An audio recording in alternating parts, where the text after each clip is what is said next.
don't ever want you as a business owner to be able to say, oh, I just hate the data. I hate the numbers. I'm not a numbers person. You are a numbers person. You're running a business. On this week's episode of The Rutledge Perspective, we're talking data. And I want you to hang with me because a lot of times when we say data, then people's minds just clog over. But this is important, especially if you're running a business. Most of the time when people are talking about data, especially in the entrepreneurial space, and especially in this era of social media, it is how many followers do you have? What is the click rate on your emails? It's that kind of external information around measuring activity that we focus on. And the other side of the coin is, are you looking at your numbers? Do you look at your numbers every day? Do you understand what's going on in your business financially? And that's fantastic because we need both of those things. But here's the other thing about data that I want us to be mindful of, and I want you to think about as you're beginning to move through your business over this next year, because we're now in the third month of the quarter, is data is great information, but the power of data is the insight that's gathered through the information. This really came up this week. I had the chance to hang out with a really great client of mine, and we were looking at some org structure pieces. And one of the things I asked for them to bring in is, what does a normal workload look like? What does a normal work week look like if you're talking about this particular industry that you're in? What does the role look like in terms of the capacity and the expectations of the role? And then once we have that information, we can gather insight from that information and make a decision around what the organization structure should look like. And all of that is tied to the overarching strategy of the kind of business you're trying to build. So the data, here's the strategy, including the markets we want to go after, the percentage in each piece of the market, et cetera, et cetera. The number of people we have now versus the number of people we think we want, what the expectations are of the role and what the expectations are of the load of the work. So that was the data that we had. Then we started talking about, okay, if this is the data, what insight does that give us around being able to form actions? So in looking at the data, nope, we confirmed these are the markets. And here's what's happening in the market that is driving us to have this percentage for our income lanes. Great insight. We are confirmed. This is where we want to go. This is what the workload looks like. Okay, well, let's step back. Is that the workload based on individuals that are in the organization right now? Or is that workload based on the expectations of the role? Because the other piece, and we'll talk about this at a later date, is when you're talking about your organization structure tied to your business structure, you cannot think about the people first. Don't think about the folks you got in your organization now. What is the organization structure needed in order to support the objectives of the business? So you go there first. Mission first, people always. But you don't think about the names. You're thinking about what are the expectations of the work that needs to be done. So we gathered that, got really clear on what needed to happen. And then we started talking about, okay, well, if this is what we need, then where do we need to go and what actions do we need to take to make this org happen, which is going to make us more successful or more likely to be successful in achieving these market objectives. And here's the power in that. What that enables us to do is take information that we've gathered, understand what that information is telling us, and determine if there's additional information that we actually need that is going to be able to form the right actions for us to take to get to the objectives, right? The whole thing is based on what are you trying to make happen? I'll give you another example. And this one, especially if you are looking at having a team or building a team. We had a situation where we knew in the organization I was in before I started my business, where we were going to face a retirement cliff. And everything that all the executives were talking about is we've got this retirement cliff coming. All this institutional knowledge is going to go away. We have to do something. What are you doing, HR? What are you doing to address this retirement cliff? Well, number one, the power of having an organization where your average tenure is 27 to 30 years is that you have lots of institutional knowledge. The downside of that is you have a lot of institutional knowledge and it can go at any time. And so instead of just reacting, I said, let's go see just how big this cliff is. Let's see what my organization looks like and where we might actually have pain points that we need to go after and what kind of things we need to put in place, because some of those are going to be easy to fill and some of them are not. So I had my organization, my team, go and pull data. Here's how many people we have in the organization as a whole. Here's how many we have by level. Here's how many we have by function. Here's how many we have by specialty. We got all of the data. And then we started to parse the data by, okay, if we have this many people at this level, how have we, on a trend perspective, how have we pushed people up through the organization, promoted them, moved them around, expanded their horizons so we knew that we had talent in the organization? At each level, what kind of attrition do we have?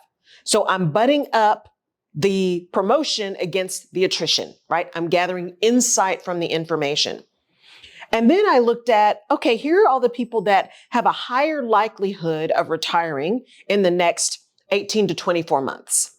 Where are they? What positions are they in? And are these positions key positions or critical positions? And those are two different things.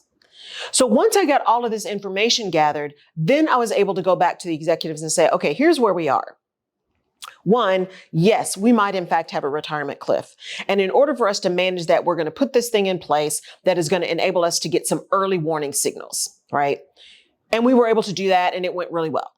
Early warning signals about when people are going to retire. And we're going to make it something that is an incentive for them to let us know. We're going to make sure we're compliant in doing it, all the things. But that enabled us to then plan for those specific roles that we knew had a great deal of institutional knowledge and were going to be hard to find, right? Insight through information. I can find accountants.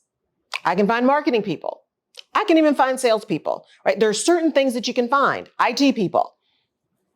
I can find them. There are transferable skills there that are much easier to get. And yes, the accountant may have been in healthcare and not in chemicals, but it's an accountant. That's going to work. And I can say that because I'm an accountant. But what's going to be harder for me to find is someone who is a PhD chemist that understands polymers, right? Or polyurethanes. That's going to be harder. And so my lane, right? My landing for getting someone not only identified, but building the relationship, figuring out where we're going to put them, making the offer, making sure that works, having the transition out of their current organization into our organization and all the things we had to go through, that was going to be a much longer time, had a much longer tail on it to fix, right? The problem of that person taking institutional knowledge.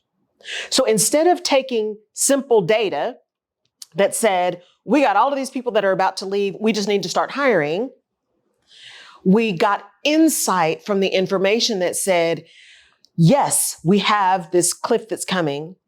And in some of these cases, we can actually realign the work because it doesn't make sense that we have all of this right now.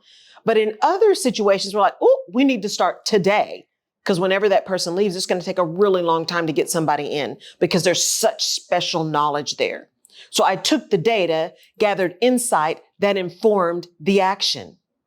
So when you think about your businesses and you think about the information that you're getting and the data that you have, even if you are not a numbers person, you are a business owner. You are a department leader. You need to get real comfortable with your numbers. And what that means is, what am I trying to achieve? And what information do I need in order to help me make a plan to achieve it?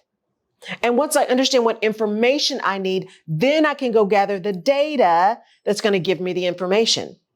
And I can look at the insight from that data in a way that is objective and make objective decisions around action. Data is your friend. So after today, if you're listening to this podcast, I don't ever want you as a business owner to be able to say, oh, I just hate the data. I hate the numbers. I'm not a numbers person. You are a numbers person. You're running a business. A numbers person doesn't mean you have to be the accountant. A numbers person doesn't mean you have to be your tax person. A numbers person means I know what business I'm running. I know what markets I want to be in. I know what talent I need to make that happen, and I know where to get them. I know what it's going to cost me to do that in terms of time, energy, and resources, being money among those. I know the information that I need to make an informed decision for the business that I have spent my blood, sweat, and tears to build. Data is your friend. Data is a superpower. And the insight that you can gather from that data is a superpower. It is a thing that is going to inform your ability to move your business where you want to move it. So this week, I've got some questions for you to ask yourself. 1, where am I trying to go? Mission first. What are those markets? What are those customers I'm trying to go after? What is that product that I'm trying to build? What is it that I'm trying to achieve? What is the mission? Then the second question is, what do I need to do to get that mission accomplished? And then 3, given that I know what the mission is and what I need to do to get it accomplished, what data is going to tell me, 1, that I made it, or 2, give me early warning signals that I'm not even going to get there, and 3, that I have the right skills and capabilities within my organization that are going to make it possible? 3 questions, right? Where am I going? What is it going to take for me to get there? And who do I need to help me make it happen? And you're not going to be able to do that without getting real up close and personal with your data. It's a good thing. It's a great thing. And you probably know more about your data than you're even willing to acknowledge. It's not personal. It's not emotional. Data is just data. And that insight is going to take you to a whole different trajectory in getting your business where you want it to go. So this week, go look at your data. And I want you to send me a DM. When you started looking at your data, what insight did you gather that was a surprise to you? Where might it have changed what you thought you were going to do into what you absolutely now know what you're going to do? And let me know. Hit me up in my DMs on social or send me a note through email. You can get my contact information on laurelrutledge.com. Thank you so much for tuning into the Rutledge Perspective this week. It is a pleasure to have you here, and I do not take it for granted that you're spending some of your time with me. We will catch you next time. Thank you for watching this video. If it said something to you, please hit that like button and subscribe to my channel. And you can find more of my video content here. Thank you for tuning in. We'll catch you next time.